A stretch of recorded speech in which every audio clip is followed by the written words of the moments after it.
Hello, good evening, नमस्कार। 50 साल पहले इंडिया ने एक ऐसा काम किया था जिससे दुनिया आश्चर्यचकित रह गया था। यानी इंडिया ने 50 साल पहले आज ही के दिन 18 मई 1974 को पहला परमाणु परीक्षण किया। यानी उस इलाइट ग्रुप के ऑफ नेशन में शामिल हो गया, उस नेशन में शामिल हो गया जो परमाणु संपन्न था। यानी इस दिन के बाद से इंडिया भी परमाणु संपन्न राष्ट्र बन गया।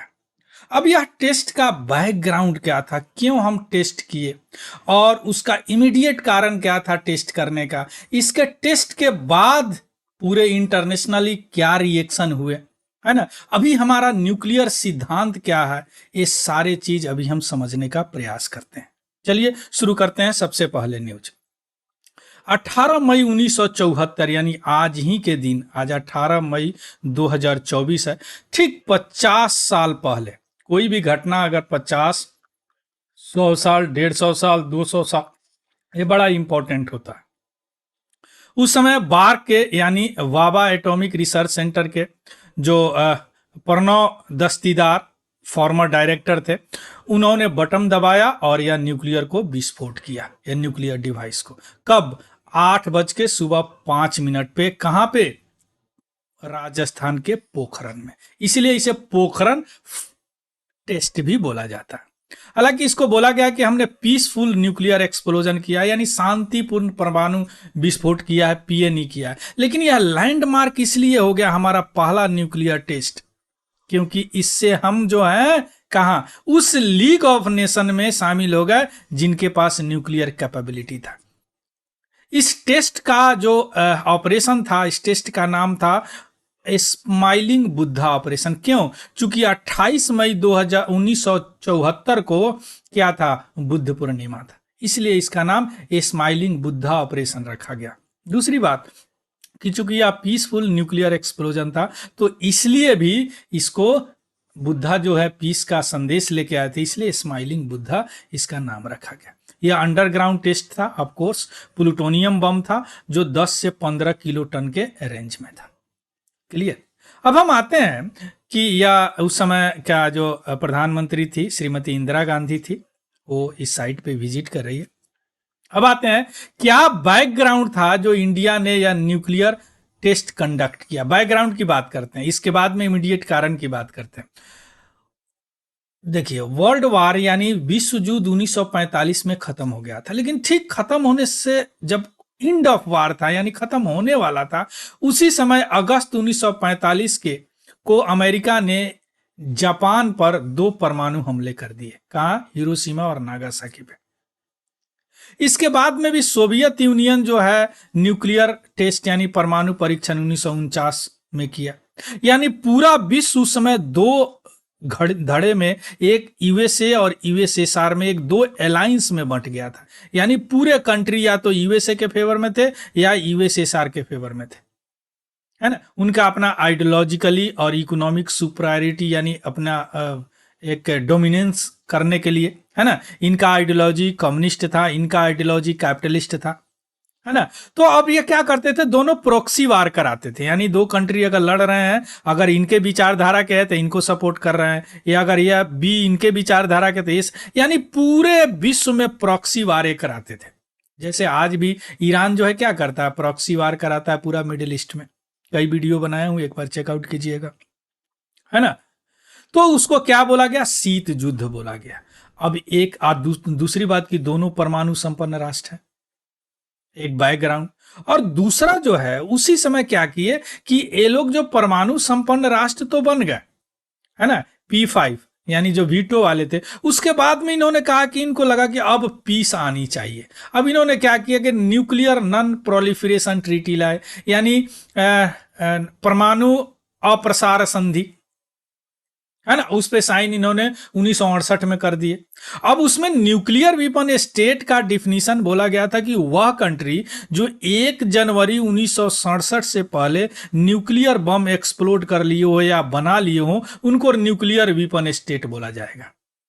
मतलब क्या था? सीधा सीधा मतलब था P5 कंट्री, जो यूएनए में वीटो वाले P5 कंट्री है, उसमें कौन कौन है? एक तो यूएसए है, दूसरा रसिया है, उस समय यूएसएसआर था, तीसरा क्या है? यूके है, चौथा क्या है? फ्रांस है, और पांचवा हमारे पड़ोसी चाइना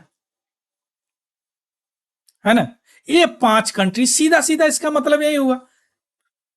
इसके बाद में 2 कंडीशन थे उसमें। पहला कंडीशन था कि जो भी इसको साइन करेगा, इन 5 कंट्री साइन कर लिए सिग्नेटरी 1968 में, वह किसी भी तरह का न्यूक्लियर वीपन किसी भी देश को ना ही ट्रांसफर करेगा, इवन न्यूक्लियर वीपन तो छोड़िए, न्यूक्लियर वीपन टेक्नोलॉजी भी ट्रांसफर नहीं करेगा। दूसरा बात, यह तो न्यूक्लियर संपन्न देश के लिए हो गया।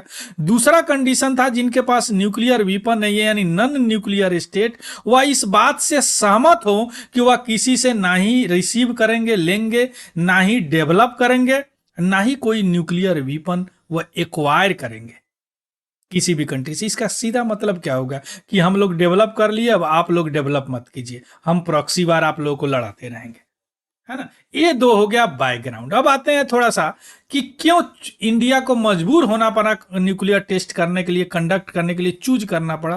पहला तो आप समझ गए कि एनपीटी से हम खुश नहीं थे, क्योंकि यह डिस्क्रिमिनेटरी था, भेदभाव वाला था।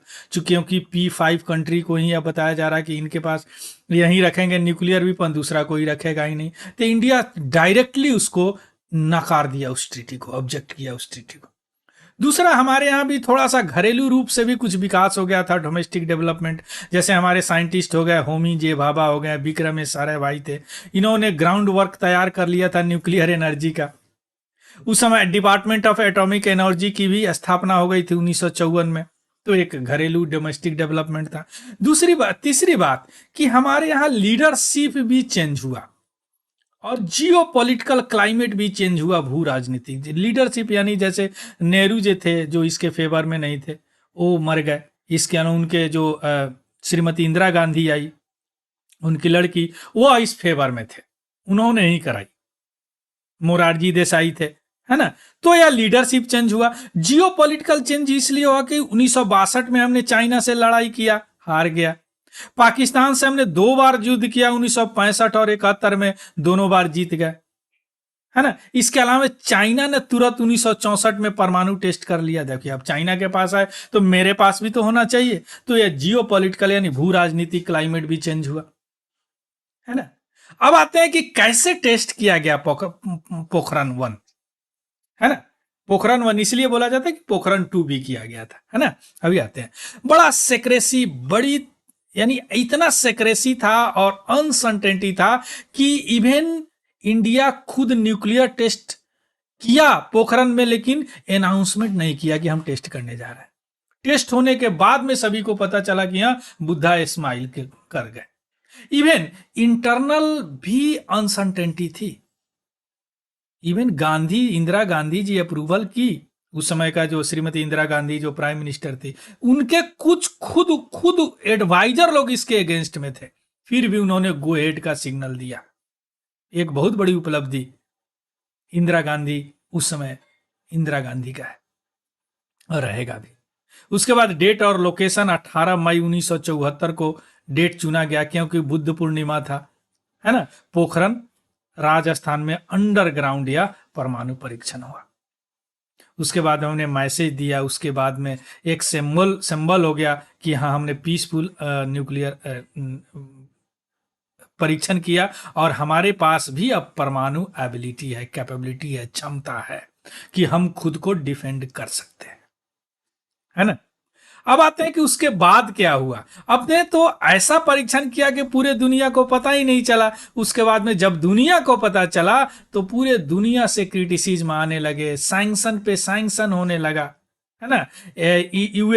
यूएसए ने हमको क्या किया, non nuclear non proliferation act 1978 लागू कर दिया। हमारा न्यूक्लियर सहायता जो एनर्जी के लिए था उसको बंद कर दिया गया। इसके अलावे भी हम अपना जो रणनीतिक शिफ्ट है ना उसको चेंज किए कि भैया कोई बात नहीं है, हम तो परमाणु संपन्न राष्ट्र हैं और रहेंगे। इसके लिए हमने ठीक 1998 को अंडर द ऑपरेशन शक्ति हमने पोखरण में दूसरा परमाणु परीक्षण कर दिया under the leadership of Atal Bihari Vajpayee. उसके बाद में डिप्लोमेटिक पूरे चेंज हो गए। यूएस का जो व्यू था इंडिया के टेस्टिंग का वो एकदम चेंज हो गया। और लास्ट में 18 जुलाई 2005 को यूएसए ने इंडिया के साथ एक न्यूक्लियर ट्रीटी साइन किया। उस समय के जो राष्ट्रपति थे जॉर्ज डब्ल्यू बुश और प्राइम मिनिस्टर मनमोहन सिंह के साथ, है ना। उस न्यूक्लियर एग्रीमेंट हुआ। उसके बाद न्यूक्लियर सप्लाई ग्रुप हमको सप्लाई करने लगे जो भी न्यूक्लियर एनर्जी, यूरेनियम हो गया, है ना। तो अब ये सैंक्शन खत्म हो गया। अब आते हैं हम, क्या है हमारा न्यूक्लियर सिद्धांत। सीधी सी बात है जो शुरू से मैं बता रहा हूं, हमने इसलिए किया कि हम मिनिमम डेटरेंस है ना, क्रेडिबल मिनिमम डेटरेंस मीन्स हम ऐसा नहीं कि हम पहले यूज कर देंगे, हम कभी भी पहले यूज नहीं करेंगे न्यूक्लियर वेपन का जब तक कि कोई न्यूक्लियर अटैक हम पर नहीं करे, हम सबसे पहले नहीं करेंगे। और दूसरी बात कि हम न्यूक्लियर वेपन का इस्तेमाल उस देश के खिलाफ कभी नहीं करेंगे जिनके पास न्यूक्लियर वेपन है ही नहीं, यानी नन न्यूक्लियर वेपन स्टेट, है ना। हम न्यूक्लियर वेपन करेंगे रिटेलेटरी अटैक, यानी कोई अटैक करेगा तब करेंगे, लेकिन उसके लिए ऑथोराइज हमारा सिविलियन पॉलिटिकल लीडरशिप है, ना कि सेना नहीं है। यानी हमारा अभी भी हम उस लक्ष्य को कमिटमेंट करते हैं, उस लक्ष्य पे कमिट है कि दुनिया जो है न्यूक्लियर वेपन से फ्री होना चाहिए, हम इसको सपोर्ट करते हैं। लेकिन क्या करें, हम भी अपना कैपेबिलिटी दिखाने के लिए तो रखना पड़ेगा, इसीलिए हम न्यूक्लियर टेस्ट किए। Clear. So this is all about the news. इसमें आपने क्या सीखा, 50 साल पहले, बड़ा इंपॉर्टेंट है एग्जामिनेशन के पॉइंट ऑफ व्यू से, है ना। 50 साल का कोई अगर घटनाएं हो जाती है तो बहुत क्वेश्चंस बनते हैं, पीटी में भी, मेंस में भी। यूपीएससी का मेंस आ रहा तो may be ask the questions from this. Clear.